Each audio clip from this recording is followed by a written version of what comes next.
Welcome back to AITV, still coming to you from the Sandton Convention Center, where we are for the 7th edition of AI Expo Africa. We're still speaking to the various speakers, the exhibitors, as well as some of the delegates who will be here over the next 2 days, looking at the latest around artificial intelligence.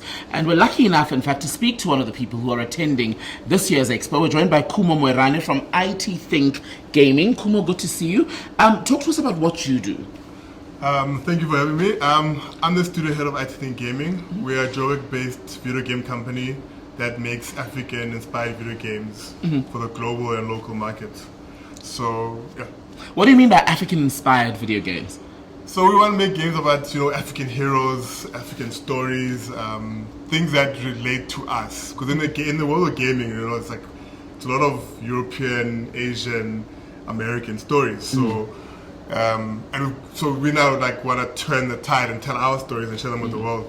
And how long have you been doing this? So as a company, we are about 3 years old, 3 or 4 years old, and then me personally, I've been making games for 10 years now.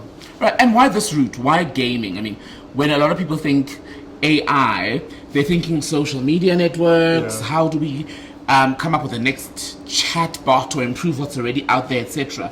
But gaming sounds quite interesting. Look, I mean,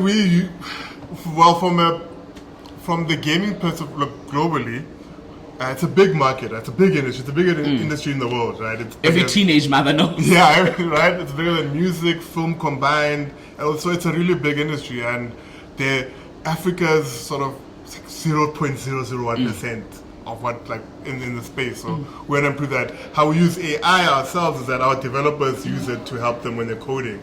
Right, maybe they have a challenge. We're making a game now. It's like a quiz card game with power-ups and stuff like that. So the guys needed help with the multiplayer stuff. So they'll get on ChatGPT. How do I make multiplayer, or what should I do? So it helps in that, at least with their thinking and helping them across challenges. And are these your original games, or are you working with other people who will say, I'm developing a game, can you guys come on board to help me get it functional, or make sure that it has the best, I don't know if this is the word, usability? Yeah. So we do both, right? So we have our own IP, so our own IP arm, and then we do the business development services side, where we do what you just said, someone will come to us with an idea, and then make up the production plan, budgets, and all that jazz, and then we then do the development. So yeah, it's a bit of both. And brand. So now actually, maybe talking about that, we're doing a gamification project with Wits University. So we are gamifying the HR induction process. Oh wow! So we have different things, serious games, playful games, games with a purpose, and so forth. And where are you seeing, shall we say, the highest level of interest, in fact, especially from, let's say, a customer perspective? Are people wanting to get these games? Well, it's a bit of, I guess we are, from the IP side, we're fairly new, right? I think we started last year, the IP side. So there's a bit of a battle. I mean, globally, everyone sells international, right? You have to go on Steam, and you want to sell to the European market. So there's already an over-concentration. So then Africa, we have a lot of mobile penetration, but then the problem is that it's hard to monetize those users on the continent. So it's very tricky, this gaming business. But I think that the main thing is that I just want to fight to get our Africanness into gaming. That's probably the only industry where we don't have an African touch. Right. The music, film, fashion. Everyone wants a bit of Africa, right? It's only gaming that doesn't. So we are pushing to bring us into that space. That's really cool. So monetizing, which is why almost everyone goes into business. Well, everyone, really. Everyone really. Let's be honest, we all go into business to make a profit. Yeah. How is that going? So I think our strategy is to develop premium games, so games that you sell, right? Where someone will pay excess, say $10 or whatever. So that was the more clear cut. I sold 10 copies, I got X amount.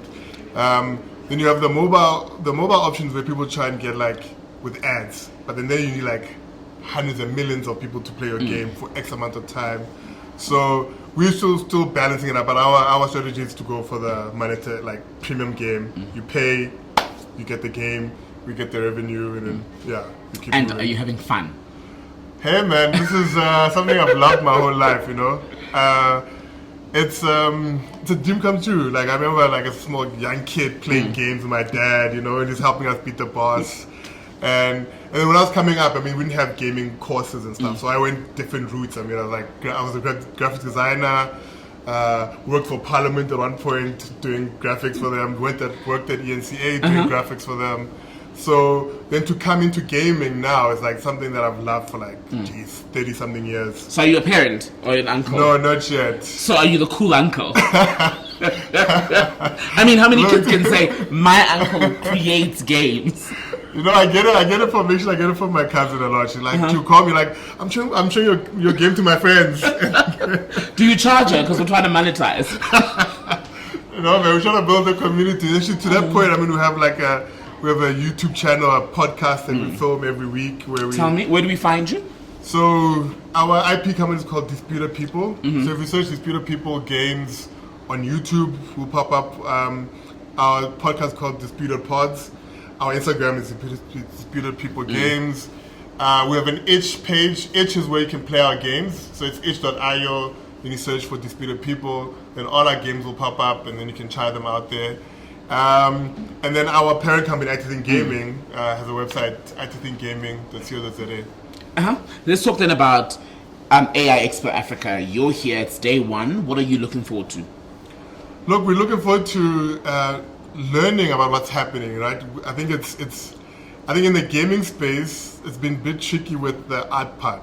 I think people are fighting the art side, but in the development side, it's helping so much, right? So I guess we want to engage with people working in AI, seeing where it's going, because I think we don't want to miss this trend. What do it mean for games, right? Because so much changes, right, constantly, and you can't afford to be left behind. Yeah. Especially as a technology company, and we don't know what's happening. That'll be bleak. So, trying to see what's happening. I think we're also engaging with different government sectors, like people, showing them like our products and such and such. So, it's about, I guess, how can we use AI to help us make our products better. Accessibility, is that a key thing for you as well? Because I've heard a lot of the people who are there talk about how they want to take their work and make it as mainstream as possible, especially in South Africa's socio-economic context.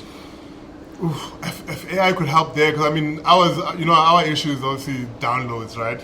Access to data would be like our biggest barrier to people. So I don't know how we could help there. I mean, if we could make the games smaller, you know, if we could make a 500 meg game into like 1 meg, that would be amazing, right? Then anyone can download or like stream it. So yeah, that would be amazing actually if that would happen. So Khumo, that's your homework. Figure that out for us. Definitely. Thank you so much, Khumo Moerane, speaking to us here on AI TV, still at AI Expo Africa 2024.